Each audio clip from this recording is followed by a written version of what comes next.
Ashley Floor, and you know what I'm talking about here on my channel right now. It's Blake Lively's latest legal and public relations storm has turned into one of the most chaotic, bizarre, and strangely fascinating sagas Hollywood has seen in years. And the way it is unraveling is nothing short of extraordinary, because while Blake tried to position herself as the wronged party, as the one who was allegedly smeared, dragged through the mud, and humiliated by the so-called Wayfair parties, what the unsealed documents and signal chats reveal is an entirely different picture, one that suggests that much of her outrage may be performative and exaggerated, designed to create the illusion of a smear campaign, when in fact what actually happened was a straightforward release of court documents, something perfectly legal, perfectly permissible, and something she herself has done in the past when it benefited her public narrative. Because last week she boldly claimed she had ironclad proof that the only reason the Wayfair parties created a website was to smear her,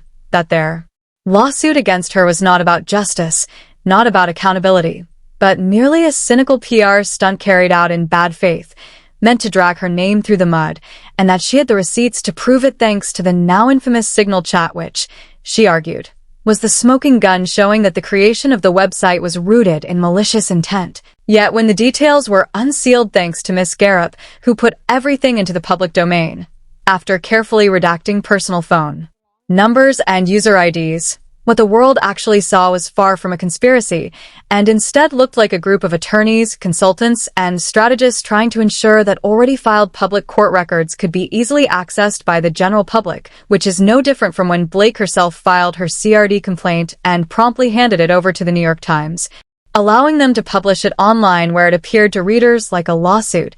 meaning that Blake's entire argument about bad faith collapses under the weight of her own history of doing exactly the same thing when it suited her agenda. And in these Signal chats that have now become the centerpiece of the scandal, you see attorney Summer Benson openly stating that the timeline of launching the website matched perfectly with the filing of the amended complaint, meaning it was not some underhanded smear scheme, but simply a matter of timing, and she deferred to the group, but gave her blessing for it to go live because the website was, as she described it, just PDFs, a landing page of legal documents, nothing more, nothing less, while attorney Brian Friedman, often nicknamed the Terminator for his aggressive litigation style, noted that Jed Wallace and Rosa were helping set up the site. And Jason Sunshine confidently added that because the content consisted entirely of filed court records, nothing posted could be defamatory since it was cloaked in the protection of litigation privilege, just like Blake's CRD complaint had been cloaked when she herself weaponized it for PR.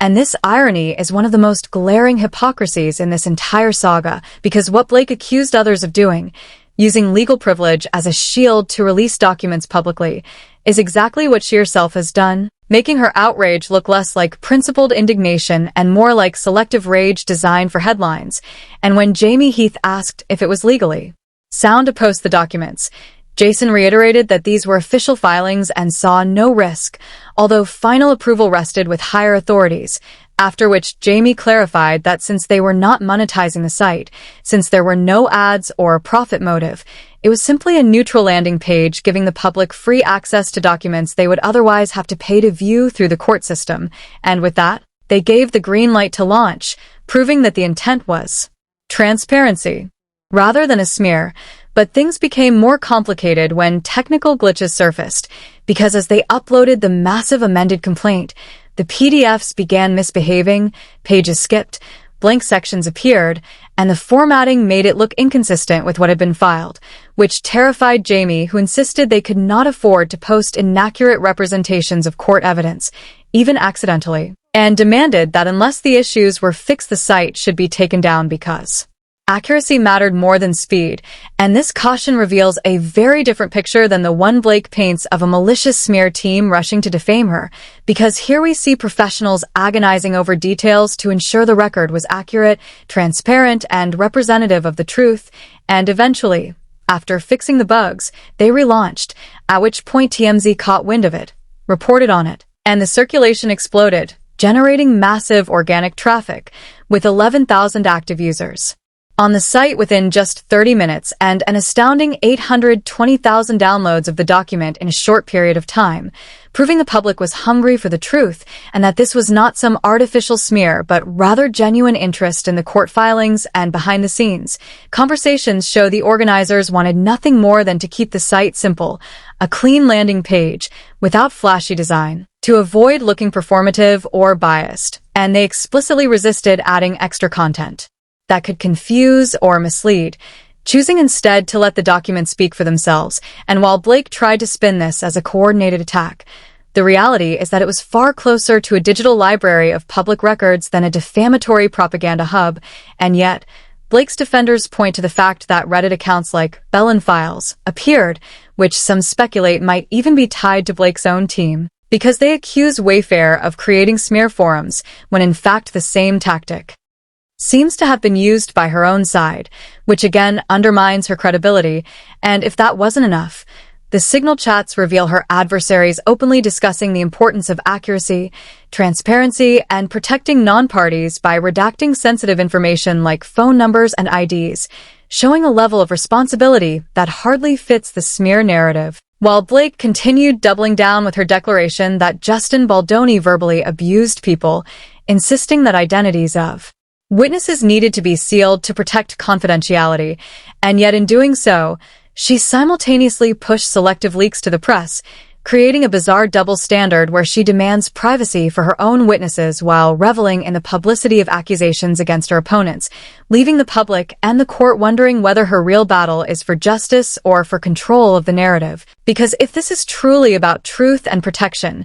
why engage in the same performative theatrics she condemns? Why hand CRD complaints to the New York Times? Why paint herself as the sole victim when the documents show her accusers were primarily concerned with accuracy and legality? And the answer may lie in the raw numbers, because when TMZ amplified the story and when the site registered hundreds of thousands of downloads, the narrative slipped out of Blake's control, proving that the public interest was real, not manufactured. And in Hollywood, where image is everything, losing control of the story is the ultimate nightmare, and that, more than any single filing, may explain why Blake is so furious, because the world is finally reading unfiltered documents that she cannot edit, spin, or suppress. And as the legal war continues, the hypocrisy, contradictions, and sheer drama of this saga only deepen, raising the stakes for everyone involved and transforming a dispute about documents into one of the most sensational scandals of the year. How affidavits are used strategically in high-profile litigation, and how media narratives can end up shaping what should otherwise be a straightforward legal matter. And as I review the filings and commentary surrounding the situation, I find it increasingly clear that the issues here are less about pure law and more about public relations, reputational damage, and the manipulation of perception. Because what we have is a declaration, essentially an affidavit, filed by a person who, according to the motion, only agreed to submit the sworn statement under the promise that their identity would remain confidential, which by itself already sets the stage for controversy, because affidavits by their very nature are supposed to be sworn, attributable statements that carry weight precisely because the identity of the declarant is known. And the idea of having an anonymous affidavit is something that runs contrary to the principles of open justice, yet in this case the attorneys are pushing hard for redaction and sealing on the grounds that exposing the identity would open this person to harassment, threats, and waves of social media scrutiny, given that the case itself has been characterized repeatedly as uniquely public and media-driven, which means anything filed quickly becomes fodder for blogs, TikTok speculation, and headline-chasing coverage. So while the lawyers say this is about privacy and safety, it is difficult not to sense that there is a calculated PR angle involved, particularly since even the filings acknowledge that the declaration has already received substantial media attention despite being partially sealed. And the irony in that admission makes me chuckle because it strongly suggests that the declaration was in fact filed with the knowledge and perhaps even the intent that it would generate coverage, which undermines the claim that this is purely about protecting the declarant. Criticism, which would erode transparency. Meanwhile, in another related matter involving the sprawling Jones versus Lively, Jones versus Baldoni, Tag, and others lawsuits, Stephanie Jones is pressing for portions of depositions from Bona Koslow and Katie Cassies to be unsealed, arguing that those depositions contain crucial information about who exactly commissioned or proposed the creation of a controversial website known as Stephanie Jones Leaks, which was filled with damaging material about her. And this raises yet another thorny issue, because the testimony apparently identifies a high-profile client, not even directly involved in the litigation, who wanted the site created, but under the current designation that identity remains attorney's eyes only, meaning that while the lawyers know who it is, they cannot disclose it to Jones herself, which understandably infuriates her because she wants to know who is orchestrating these attacks. But from the perspective of Wayfair Studios and Casey's counsel, the information should remain sealed, since it involves a proposed client and not an actual litigant, and disclosing it would unfairly drag an uninvolved party into a media frenzy, possibly sparking harassment or speculative reporting that could be damaging without any legal justification. And what makes this even more complex is that Case herself admitted to writing the copy for the website, though she insisted that much of what she wrote was based on her own experiences working with Jones, which means it may not have been entirely fabricated, and that complicates Jones's defamation claim, because if the statements were substantially true, then they are protected, given that truth is an absolute defense to defamation. But what Jones wants most is the ability to prove that powerful people were behind the campaign to discredit her, and to do that she needs to unmask the high-profile client. Yet the counter-argument from the defense is that revealing that identity would are constantly being forced to referee not only the legal issues but also the media fallout, and in doing so they have to think not just about the parties before them, but about the larger precedent they set, because if judges allow anonymous affidavits or speculative unmasking of uninvolved clients, then litigation becomes a tool for reputation wars rather than justice. From my own standpoint, I suspect the judge will continue to keep the declarant's identity sealed, reasoning that the risk of harassment outweighs the public interest, while also maintaining the attorney's eyes only designation on the deposition information until Jones files a direct claim against a high-profile client, at which point the balance might shift. But until then, the courts are likely to err on the side of caution. Still,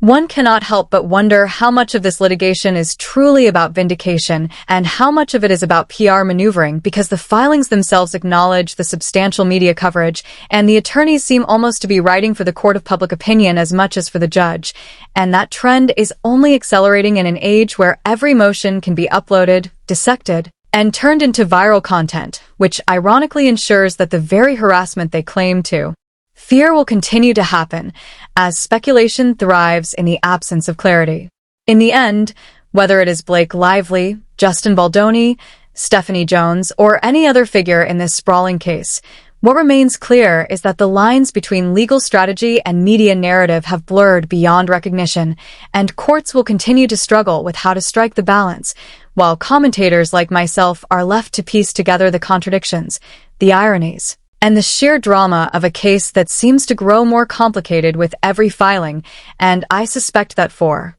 Blake Lively in particular, the road ahead is going to be increasingly difficult, because no matter how